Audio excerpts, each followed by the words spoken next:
I think I'm officially back training. This time, seriously. This week's training is a lot more difficult than you think. We have to pour knowledge to the younger generation. So this is my younger class. We always have to bow to each other before we start, and we're going to warm up with some jumping jacks. The key to training with younger kids is you have to have fun with them. That way, you trick them into training because they think they're playing. Over here, we're just having a little competition, throwing the pad and timing them. Whoever gets it back the fastest is the winner. After warming up, we're going to stretch the legs out a little bit so that way we can get started with class. We started out with our basics, how to properly throw a punch from the chamber. Punching from the chamber can do a lot of damage. As you can see, my boy Cameron over here is having a lot of fun with it. After warming up with a few basic reverse punches, I did one-on-one with each of them. That way I make sure they properly know how to punch. When you're doing your basic reverse punch, you want to punch with the first two knuckles. Those are your two strongest knuckles. As you're punching, your other hand is going back to the chamber, and what that's doing is you're elbowing whoever might be behind you, or it could be another variation. Once we were done with class, my guy Cameron over here was a little upset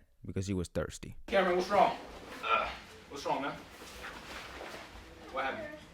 Oh, go get some water, man. Moving on to our more intermediate class. These are the teenagers, so the techniques are going to be a little more advanced. Warming up in our horse stances with some strong reverse punches. One of the drills I decided to do with these kids, I took from a Shotokan kata, and that's basically throwing a side kick and an elbow. Like I said, there are different variations to all of these moves. It just depends on who's teaching. This is our more advanced class. This class is open for every age group and every ranking belt. Only 2 kids showed up, so if you miss class, you owe me 1,000 push-ups next time I see you. This is our fight class. There is no point of learning your basic karate techniques if you don't know how to use them in a real fight. This specific class is where we take everything we've learned and put them into action. On the drills today is learning how to properly throw a back fist without telegraphing. Moving on to our next drill, we're going to learn how to throw a defensive side kick. You can throw a side kick offensively, and if you didn't know, you can also throw a side kick defensively, stopping your attacker in their tracks. The key to throwing a great defensive side kick is having great timing and good distance. If you're too close to your opponent, you will not have time to bring your kick up. But if you have the perfect distance